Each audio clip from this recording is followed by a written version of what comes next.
Pemirsa, deklarasi telah terucap, mesin politik mulai bergerilya. Berbagai anggapan dan prediksi perolehan suara saling bersahutan. Benarkah pasangan Anies Rashid Baswedan dan Muhaimin Iskandar merupakan pasangan ideal dan bisa memenangi Pilpres 2024 untuk mencapai tujuan Indonesia lebih baik? Kita akan membahasnya lebih lanjut dengan Hermawi Taslim, Sekjen Partai Nasdem, dan Syaiful Huda, Wasekjen PKB melalui sambungan Zoom. Selamat siang Pak Taslim, Pak Huda. Ya, Mas Hermawi. Ya, ketemu lagi ya. Dengan Eva di studio, Pak Taslim, Pak Huda, saya akan ke Pak Taslim terlebih dahulu. Pak Taslim, koalisi sebut pasangan Anies Rashid Baswedan Muhaimin Iskandar pasangan ideal. Apa saja indikatornya, Pak Taslim? Ya, yang pertama ini keduanya generasi muda dengan latar belakang pergerakan mahasiswa sejak muda di Yogyakarta. Yang satu memilih jalan intelektual, sampai menjadi rektor, sampai menjadi menteri. Yang satu memilih jalan organisasi pemuda dan mahasiswa, ketua PMI, juga akhirnya menjadi menteri. Kita berharap pasangan ini bisa membawa Indonesia kepada perubahan yang lebih baik.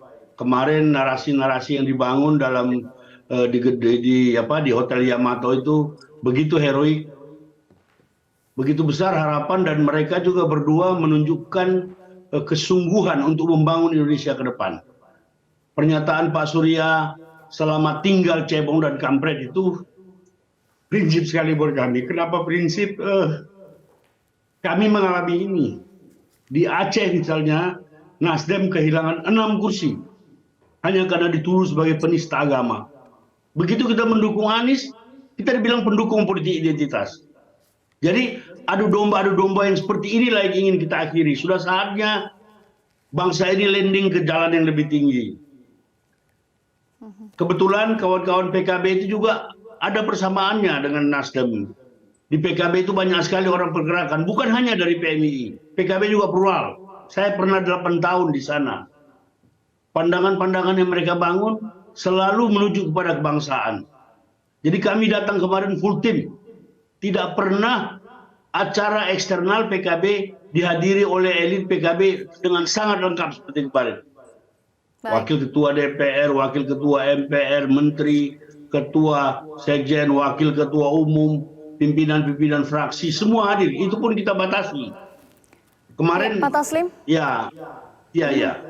Ya, Pak Taslim, selamat tinggal cebong dan kampret. Ini statement Ketua Umum Partai Nasdem yang menyebut bahwa duet Anies Muhaimin bisa mempersatukan bangsa. Kenapa demikian, Pak Taslim? Karena keduanya ini dari muda, dari keluarganya dididik dalam semangat kebangsaan. Kemarin Pak Muhaimin cerita kan, beliau cucunya Mbak Bisri. Siapa Mbak Bisri kita semua tahu. Pak Anies cucunya AB Baswedan, pahlawan nasional. Jadi ini orang memang yang sudah, kemudian masa muda mereka, masa mahasiswa mereka bergaul secara plural. Jadi yang paling penting dari pemilu bagi Nasdem, saya ulangi, yang paling penting bagi pemilu adalah tetap plural dan tetap majemuknya Indonesia ini. Itu jauh lebih penting daripada kemenangan apapun. Indonesia hari ini harus tetap menjadi Indonesia ke depan. Indonesia yang majemuk, yang menghormati semua potensi anak bangsa, apapun latar belakangnya.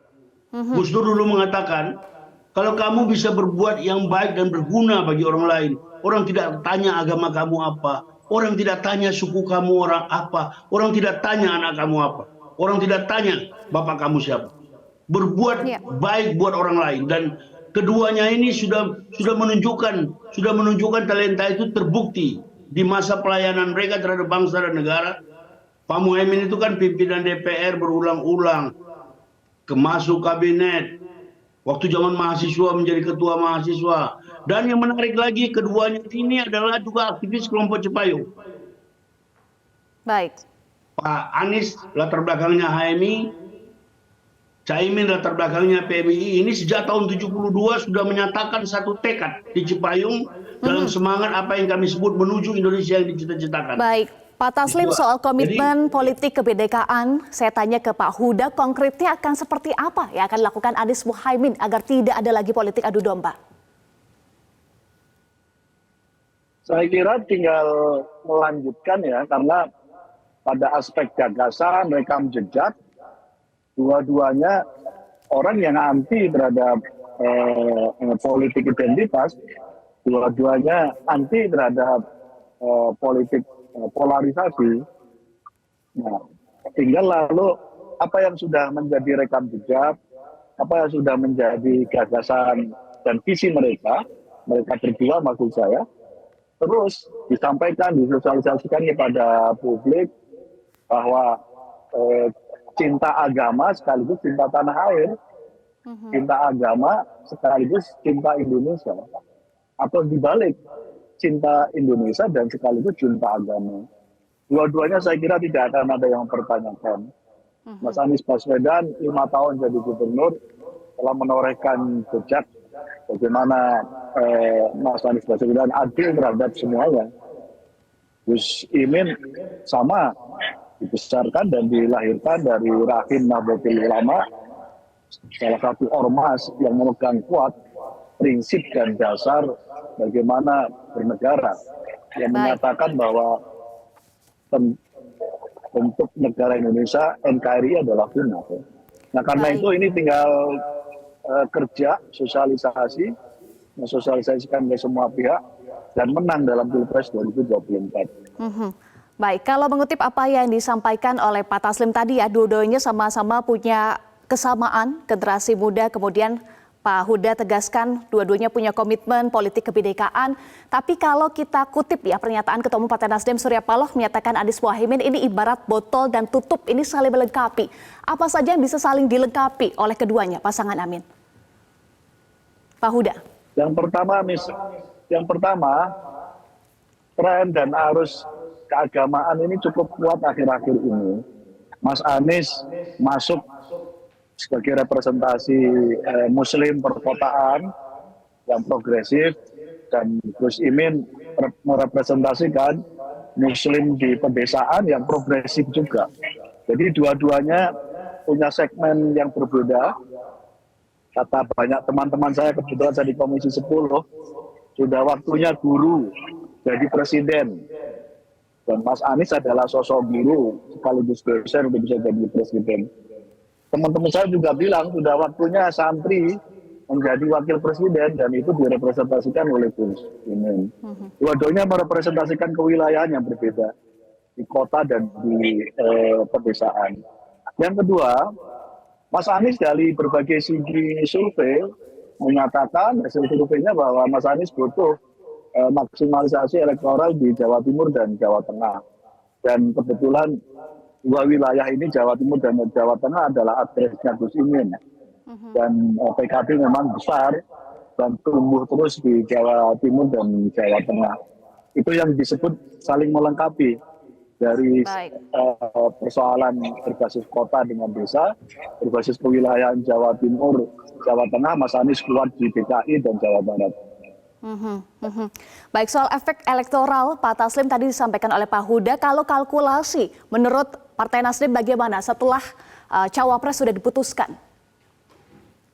Ya, kalkulasi elektoral kalau PKB itu selain Jawa Timur dan Jawa Tengah, ya saya agak hafal karena cukup lama di sana. Di Lampung dan Kalimantan Selatan itu basisnya juga cukup kuat. Nah, Nasdem, hitungan Nasdem sekarang, kalau pada pemilu-pemilu sebelumnya, hasil survei kita itu hanya 1,2, 1,3, dan sering ditertawai tidak lulus parliamentary threshold. Sekarang Nasdem sudah 7%. Dan di seluruh Sulawesi, di seluruh Kalimantan, Papua, Irian Jaya, dan Sulawesi, dan Sumatera, kami itu unggul.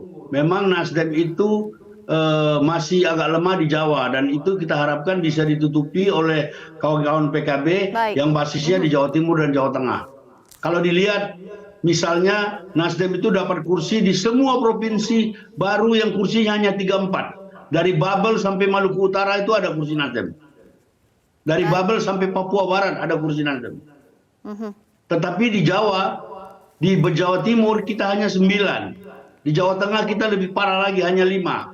Dan kita harapkan kombinasi ini yang akan kita dalami besok, rapat pertama tim PKB dan tim Nasdem. Rapat pertama kita akan bedah habis ini, lalu kita akan lakukan pembagian tugas yang rigid tentang siapa mengurus apa. Jadi kita sudah sudah move on sedemikian jauh. Kita nggak bicara lagi masa yang kemarin. Kita sekarang membuka pintu, siapa yang mau datang, siapa yang mau bergabung silakan. Tapi kami sudah cukup, kami sudah berangkat. Kemarin dalam pidato Pak Surya juga mengatakan kita akan paslon yang pertama, mendaftarkan di KPU. Begitu KPU buka kita daftar. Ya, sebagai paslon pertama ya, baca pres, baca opres, sebagai pionir setelah resmi dideklarasikan, apa langkah konkret ke depan dilakukan oleh pasangan Amin? Singkat saja, Pak Huda. Cepatnya kita akan temui berbagai relawan. Pasca deklarasi kemarin, ratusan teman-teman sudah mendaftarkan untuk menjadi relawan. Karena ini adalah koalisi pemecah kebekuan di Indonesia ini. Orang tidak mau lagi dikotakkan sebagai kampret dan orang tidak mau dikotakkan lagi sebagai cebong. Karena itu mereka bertugas kemarin akan membentuk relawan-relawan. Kita akan bersinergi dengan teman-teman relawan yang baru terbentuk ini. Begitupun dengan struktur partai akan kita masifkan. Dan kami meyakini dengan hasil survei elektabilitas semua capres yang belum memenuhi 51%, artinya kita akan bisa memenangkan pertarungan ini. Berbeda kalau sudah ada yang memenuhi 51%. Hari ini baik Ganjar maupun Prabowo pasti di bawah 40%. Dan Mas Anies menyusul di bawahnya sedikit. Kami meyakini menang dalam Pilpres 2024. Baik, terima kasih Wasekjen PKB Saiful Huda dan Hermawi Taslim, Sekjen Partai Nasdem sudah bergabung bersama kami di Metro Siang. Salam sehat selalu Pak Taslim dan Pak Huda.